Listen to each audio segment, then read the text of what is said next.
conheçam Robert.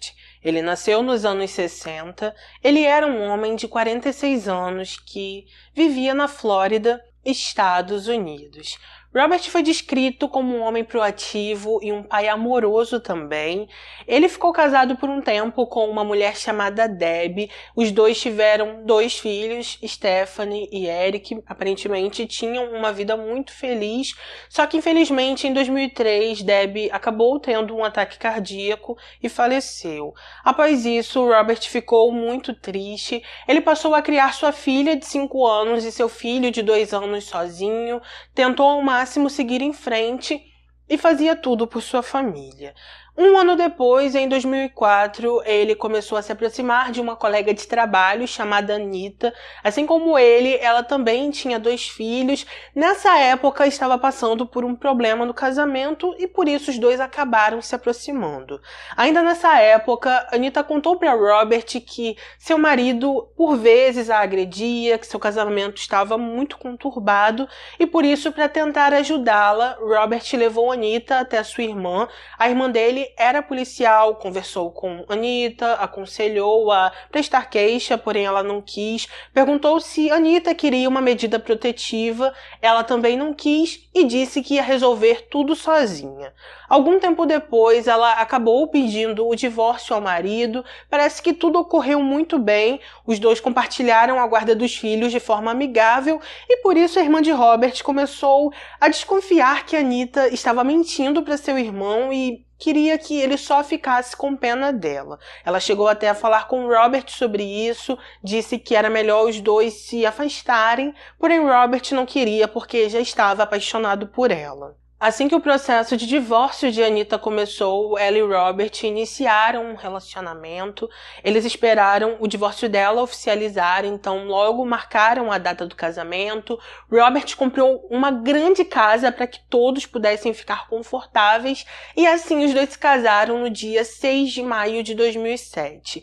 Parece que no início todos se davam muito bem. Os filhos de Robert estavam felizes por ter uma madrasta e também adoravam o fato dela ter filhos porque eles achavam que tudo seria muito legal, que teria mais pessoas dentro da casa para eles poderem se divertir. Enfim, tudo no início foi muito bem. Existem 2 versões para essa parte da história, eu vou contar as 2 versões para vocês, até porque a gente não estava lá e não tem como saber quem está dizendo a verdade. Tudo bem? Na primeira versão, a família de Anita diz que sim, tudo no início foi ótimo, todos se amavam, se divertiam naquela casa, só que após alguns meses, Robert mudou completamente. O filho de Anita contou que ele se irritava por qualquer coisa, ficava muito bravo, que por vezes ele sentia até medo de Robert, porque todas as vezes que ele era contrariado, ele mudava completamente, os ânimos dele ficavam muito alterados e ele acabava descontando em sua mãe. Ainda nessa entrevista, Anita contou que sim, Robert ficou muito controlador nessa época, disse que ele queria mandar até na roupa íntima que ela ia trabalhar, que começou a ser muito autoritário, que por vezes a agredia, que ficou viciado em maconha e que queria ter relações íntimas todos os dias. Ela falou que quando não queria, Robert a obrigava e por isso ela acabava cedendo mesmo não querendo fazer. Anita falou que eles brigavam demais, tanto ela quanto seu filho contaram que no dia 19 de novembro de 2009 aconteceu uma grande briga naquela casa. Ela falou que nesse dia Robert a agrediu, que ele também quebrou o celular dela e por isso ela seguiu em direção até seu filho mais velho para que ele tentasse ajudá-la. Após isso, ela contou que ligou para os policiais, prestou queixa contra Robert, fez um boletim de ocorrência e depois saiu daquela casa com os 2 filhos e ficou dormindo em um hotel por uma semana. Após esses 7 dias, Anita voltou para Robert. Ela também tirou a queixa contra ele, os dois voltaram a viver juntos e então os problemas voltaram a acontecer. Por causa disso, 2 meses depois, Anitta revelou que não aguentava mais viver daquela forma, não queria mais ser controlada, não queria mais ser agredida e por isso decidiu pedir o divórcio. Ela então se mudou para uma outra casa com seus 2 filhos. Ela e o filho disseram que mesmo assim, Robert não parou de ir atrás de Anitta, que ele ligava constantemente, ficava dizendo que tudo iria ser diferente, que ele iria mudar e que as coisas seriam melhores se eles ficassem juntos. Na segunda versão dessa mesma história, os filhos de Robert contam algo diferente. Eles disseram que sim, quando Anitta e os filhos entraram naquela casa, tudo foi muito bom, mas que com o passar do tempo, Anitta começou a se estressar por qualquer coisa. Os filhos de Robert disseram que as brigas na casa eram constantes, que tudo o que o pai fazia irritava Anitta e que tudo o que eles faziam também a deixava chateada. Parece que Anitta começou a beber demais, eles contaram que ela bebia praticamente uma garrafa de vodka por noite, que todos os dias ela arrumava alguma coisa para brigar com o marido e também com os dois, com Stephanie e Eric. Stephanie disse que a madrasta começou a tratá-la muito mal, que algumas vezes ela fingia que Stephanie não existia, que tudo o que a menina fazia nunca era bom o suficiente para ela e que como Stephanie dormia no mesmo quarto que a filha de Anitta, Anitta ia até o quarto, contava historinhas para a filha dormir, dava um beijo de boa noite e simplesmente fingia que Stephanie não estava no local. Os filhos de Anitta ficavam alguns dias na casa que ela vivia com Robert, porém, a outros dias, na mesma semana, eles ficavam com o pai. Parece que, além da madrasta, os filhos também começaram a tratar Stephanie e Eric muito mal, eles viviam brigando, parece que um certo dia um dos 2 filhos de Anitta também sufocou o filho de Robert. Stephanie defendeu o irmão, disse que Anitta muitas vezes via o que os filhos dela estavam fazendo, porém ela nunca intervia e nunca os ajudava. Por causa disso, Stephanie e Eric foram conversar com o pai, contaram tudo o que estava acontecendo. Robert disse que ia conversar com a esposa, porém as coisas nunca melhoravam. Eles então começaram a falar com a tia deles, aquela policial, contavam também o que estava ocorrendo naquela casa, como Anitta e seus filhos os tratavam, porém, após essa irmã conversar com Robert, de nada adiantou, porque ele permaneceu com Anitta e disse que queria muito que aquele relacionamento e que aquela família desse certo. No dia 19 de novembro de 2009, de acordo com os filhos de Robert, uma grande briga sim aconteceu naquela casa, mas diferente do que Anitta e seu filho disseram, Stephanie e Eric contaram que Robert não agrediu a esposa. Eles falaram que Anitta ligou para a polícia, prestou queixa contra o pai deles só para ter algo contra ele, mas que Robert simplesmente a segurou pelos braços ou pelos pulsos porque ele queria acalmá-la, já que ela estava muito transtornada naquele dia. Stephanie ainda contou que quem pediu o divórcio, na verdade, foi seu pai, que quando ele mandou a Anitta sair de casa, deu um dinheiro para ela e por isso Anitta conseguiu uma outra casa. Ela ainda falou que quando Anitta e seus filhos se mudaram, a casa ficou muito melhor, o pai dela voltou a ser alegre, gentil, carinhoso, extrovertido e que ela e seu irmão estavam muito felizes. Um amigo de Robert também falou em uma entrevista que, apesar dele ter se separado de Anitta, os dois não pararam de se ver, parece que eles constantemente se encontravam para ter relações íntimas e que Robert ainda estava apaixonado por ela, mas que sabia que os dois não davam muito certo morando na mesma casa. Ele então disse que nessa mesma época Robert começou a receber algumas mensagens e nessas mensagens Anitta estava com muita raiva, dizia que o odiava. Robert acabou desabafando com o amigo e com a irmã sobre isso, mas mesmo após todos os conselhos, ele não quis se afastar de sua ex-mulher. Alguns meses após o divórcio, no dia 3 de maio de 2010, Anita foi até a casa de Robert para pegar alguns pertences pessoais e depois foi embora. Depois disso, Robert ficou com os filhos, ele passou a tarde com eles. À noite, Stephanie e Eric foram dormir e então Robert pegou uma garrafa de tequila e seguiu em direção à casa da ex. Algumas horas depois, na madrugada de 4 de maio de 2010, uma mulher ligou para a polícia. Essa mulher estava chorando, gritando, desesperada. Ela disse que seu ex-marido não estava respirando, falou que ela tinha tirado a vida dele em legítima defesa. O atendente perguntou o que tinha acontecido. Ela falou que seu ex-marido a agrediu, que também a golpeou com uma faca. E por isso ela cometeu o ato, porque não sabia mais o que fazer. Algum tempo depois, os investigadores chegaram na casa de Anita. Ao chegar ali, eles a encontraram na calçada, ela estava chorando, não parava de dizer, não era para ele estar aqui. Não era para ele estar aqui. Um detetive, então, se aproximou dela. Anita falou que não sabia como, mas seu ex tinha conseguido entrar em sua casa, comentou que ele também tinha abusado dela, falou algumas coisas brevemente e depois foi enviada para um hospital porque ela estava com um hematoma no rosto e também estava machucada devido a golpes com uma faca. Enquanto isso, os policiais entraram na casa de Anita. Ao chegar ali, eles foram até o quarto, encontraram Robert no chão, sem vida, analisaram toda a cena, verificaram algumas coisas e então o levaram para análise. Assim que chegou ali, os profissionais logo constataram que Robert perdeu a vida devido a tiros, disseram que isso ocorreu cerca de 2 vezes e então ficaram esperando Anita sair do hospital para que ela pudesse ser interrogada. Assim que ela foi liberada do hospital, foi levada imediatamente para a delegacia.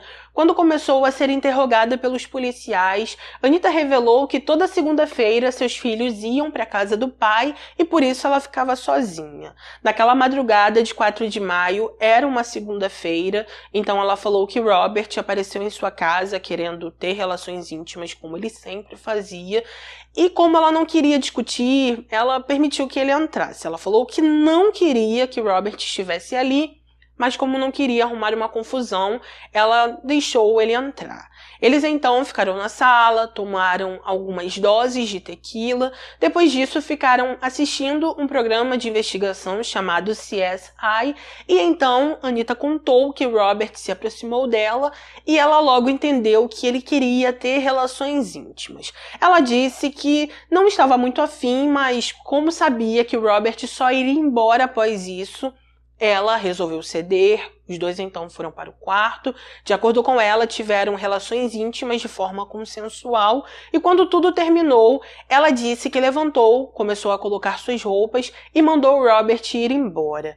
Ao ouvir aquilo, Anita disse que Robert ficou com muita raiva, disse que não iria embora, que não iria sair dali e então foi até ela novamente querendo ter relações. Ela disse para Robert que não queria mais.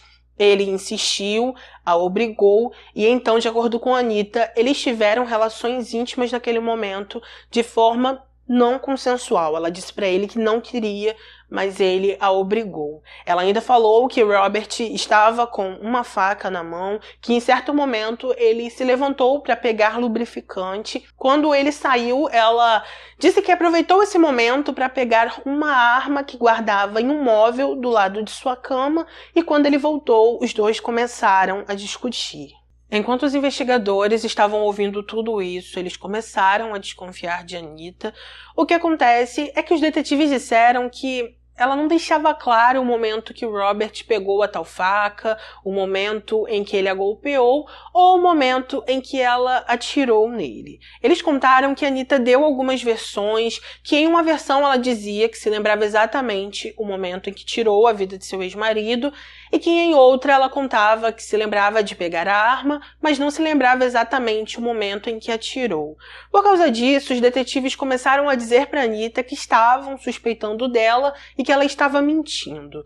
Anita continuou enfatizando que só usou aquela arma para se proteger, que ela jamais faria algo assim sem ter algum motivo, mas os investigadores disseram para ela que quando eles analisaram aquele quarto, não encontraram nenhuma evidência de que ela tinha tentado fugir daquele local. Outra coisa que eles disseram é que em seu interrogatório, Anita disse que o lubrificante estava na cama, mas quando eles foram no quarto, o lubrificante não estava lá, e sim no banheiro.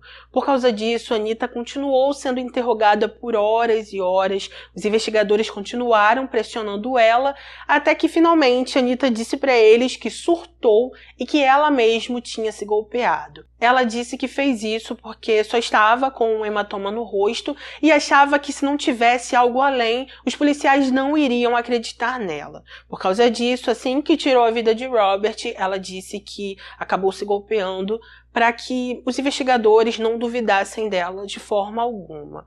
Eles então continuaram falando com a Anita, perguntaram várias coisas para ela, e então ela falou que não ia responder mais porque estava percebendo que os detetives estavam tentando enganar ela e que estavam fazendo de tudo para que ela confessasse algo que ela não tinha feito, porque ela não tinha feito aquilo por sua vontade e sim para se proteger. Os investigadores, então, continuaram falando com ela e quando ouviram a Anita dizer isso, que eles a estavam enganando e que iriam usar aquilo contra ela, um dos detetives disse que, na verdade, nada do que ela dissesse seria usado contra ela e que ela poderia ficar tranquila. Por causa dessa declaração, inicialmente o interrogatório de Anita não pôde ser mostrado em seu julgamento. Isso trouxe alguns problemas para os promotores e grandes problemas para o detetive que disse isso para ela. Com isso, Anita foi presa. Assim que o pai dela ficou sabendo o que estava acontecendo, ele vendeu uma fazenda que tinha, pegou dinheiro, pagou a fiança da filha, ela foi solta após um mês na prisão e também usou o restante do dinheiro para pagar uma equipe de advogados. De acordo com o pai, o irmão e com o filho de Anita, assim que saiu da prisão, eles perceberam que ela estava com estresse pós-traumático, que não estava nada bem, estava muito confusa e que eles acreditavam que tudo o que aconteceu naquela madrugada afetou o seu psicológico e por isso ela não se lembrava com clareza do passo a passo e de como tudo aconteceu. Alguns anos depois, em 2014, aconteceu o pré-julgamento de Anita.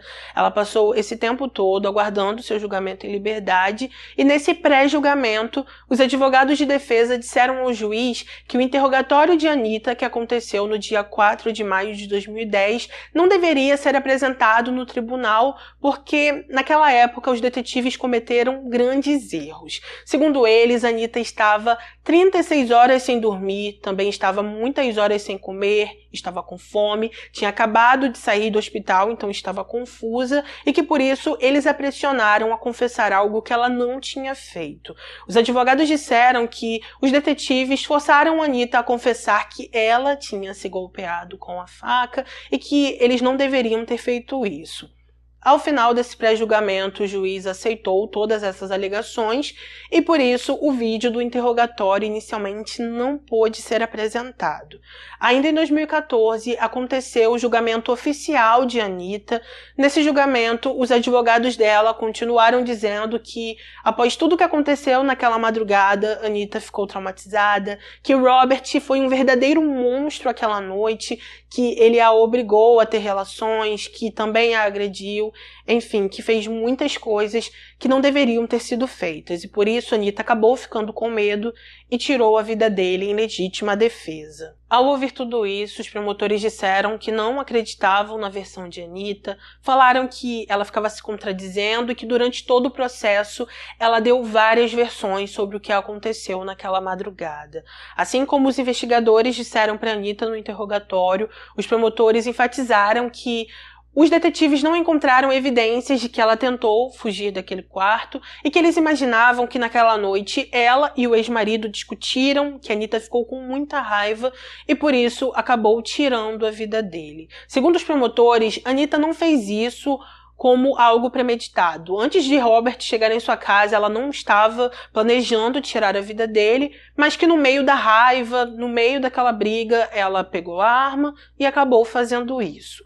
Com isso, os promotores levaram um médico legista para dar o depoimento ali no julgamento.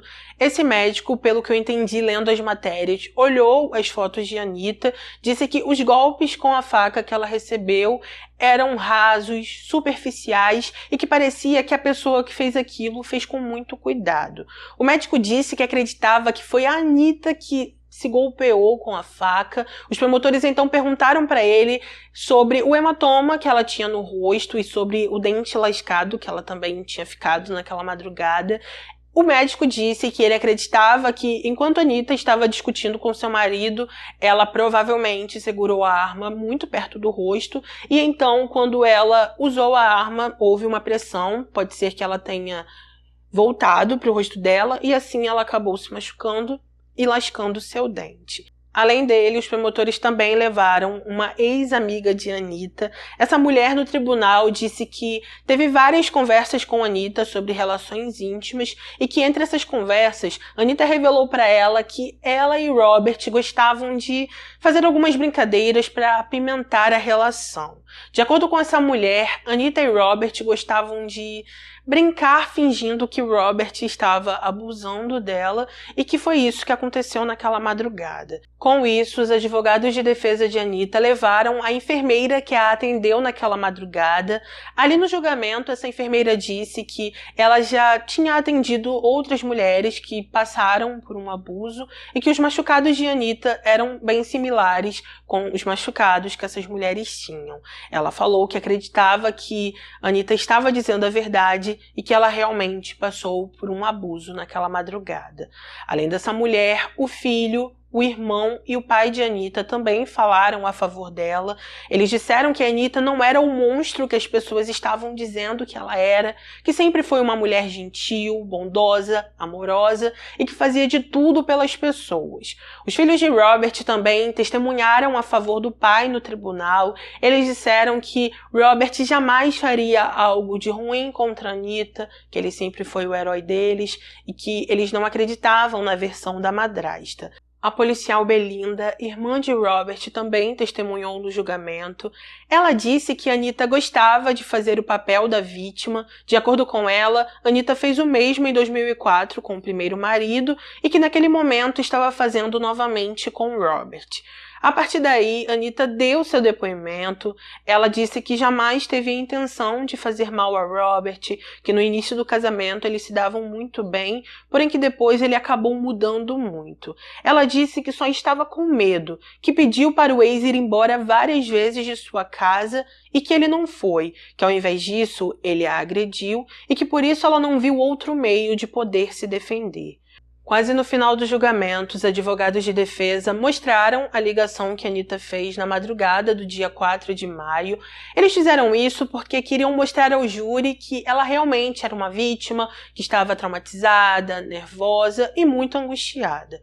Naquela ligação, Anitta estava gritando, chorando, realmente muito nervosa, mas o que realmente chamou a atenção de todos é que a Anitta falou para a atendente naquela noite que ela tirou a vida de seu ex-marido em legítima defesa porque ele a golpeou com a faca. Ela disse exatamente o passo a passo de como tudo aconteceu e por causa disso os promotores conseguiram uma brecha para mostrar o vídeo do interrogatório que aconteceu naquele dia também. Assim que o vídeo foi mostrado, todas as pessoas que estavam na audiência viram o momento que Anitta disse que surtou, que depois que ela tirou a vida de Robert, se golpeou com a faca, e por isso todos perceberam que ela estava se contradizendo, já que na primeira vez ela disse uma coisa e na segunda vez ela disse outra. Com isso, ao final de tudo, após todos serem ouvidos, Anitta foi considerada culpada e recebeu 40 anos de prisão. Após ouvir sua sentença, ela ficou muito angustiada, começou a chorar, enfim, ficou muito triste porque ela não esperava por isso. Ao final do julgamento, a família de Anitta falou com jornalistas. Eles colocaram toda a culpa no advogado dela, disseram que a ideia de mostrar a ligação foi dele e que se ele não tivesse mostrado a ligação, o vídeo do interrogatório também não seria mostrado. O pai de Anitta disse o seguinte: "Temos fé em Anitta e ainda a apoiamos. Todos nós sabemos o que aconteceu. O que o júri ouviu e o que aconteceu são duas coisas diferentes e não há vencedores nisso. A filha de Robert também foi ouvida e disse: "Fiquei triste, feliz, brava e emocionada. Finalmente temos justiça para o meu pai." O que acontece é que essa sensação de alívio não durou muito. Pouco antes da sentença, o advogado de Anitta sofreu um ataque cardíaco e entrou em coma. Por causa disso, um outro advogado ou advogada pegou o caso dela, apelou e alguns anos depois, em 2020, conseguiu que ela tivesse direito a um novo julgamento, porque, de acordo com o Tribunal de Apelações, os advogados de defesa de Anitta cometeram alguns erros ao defendê-la. Essa audiência aconteceu em 2021, quando a Anitta estava com 52 anos. Nessa época, ela já estava presa há um pouco mais de 6 anos, conversou com os promotores, decidiu não relutar contra a sentença que recebeu em 2014, fez um acordo com eles e, por isso, nessa audiência, ela acabou recebendo liberdade condicional. Ela cumpriu os 6 anos e meio e recebeu 10 anos em liberdade condicional. O juiz disse que se ela quebrar essa liberdade condicional, ela vai voltar para a prisão e vai ficar presa por 25 anos. A Anitta atualmente está livre, ela mora na Flórida, porém não encontrei nenhuma entrevista recente que ela tenha dado. Sobre os filhos de Robert, assim que ele faleceu, sua irmã os adotou e por isso eles foram criados por ela. Sobre os filhos de Anitta, assim que ela foi sentenciada em 2014 e ficou presa, eles foram entregues imediatamente para o pai. Então é isso, gente. Esse foi o nosso caso de hoje. Em uma entrevista eu li que o detetive que interrogou a Anitta em 2010 era completamente inexperiente, parece que esse foi o primeiro caso dele e que ele realmente não fez as perguntas básicas para ela para poder interrogá-la. Não perguntou se ela tinha dormido, se tinha comido, enfim, que ele realmente cometeu alguns erros durante esse interrogatório. Algumas pessoas acreditam em Anitta, eles dizem que ela realmente foi pressionada nesse dia a dizer que tinha se golpeado com a faca e tudo mais. Eles dizem que tudo aconteceu conforme ela contou e que Anitta foi apenas uma vítima, que apenas se defendeu do ex-marido que fez coisas absurdas com ela aquela noite. Existem também outras pessoas que acreditam na versão dos filhos de Robert. Essas pessoas acham que Anitta realmente foi a culpada por tudo, que Robert era uma pessoa boa, que ela era a pessoa ruim da história e que ele jamais faria algo ruim contra ela, que talvez os dois só tiveram uma briga naquela noite e Anitta surtou e acabou tirando a vida dele. Coloca aqui nos comentários o que você acha sobre isso tudo. Você acredita que Anitta agiu em legítima defesa? Você acha que não? Coloca aqui que eu quero muito saber a sua opinião, tá bom? Deixa aqui também o seu like, que é muito importante para o canal. Não se esqueça, por favor, se você está assistindo pela TV e não sabe como deixar, entra 10 segundos pelo celular e já deixa, porque me ajuda muito. Compartilhe o conteúdo nas suas redes para que outras pessoas conheçam o meu trabalho. Ativa o sininho para ser notificado dos próximos vídeos e sempre vem aqui no canal, porque toda semana tem 3 vídeos, tá bom? Obrigada a cada um que chegou até o final desse vídeo, quem não larga minha mão e que sempre tá aqui comigo. Eu amo muito vocês do fundo do meu coração. Um beijo no coração de vocês, obrigada por tudo sempre. Fiquem com Deus, se cuidem e até o próximo vídeo.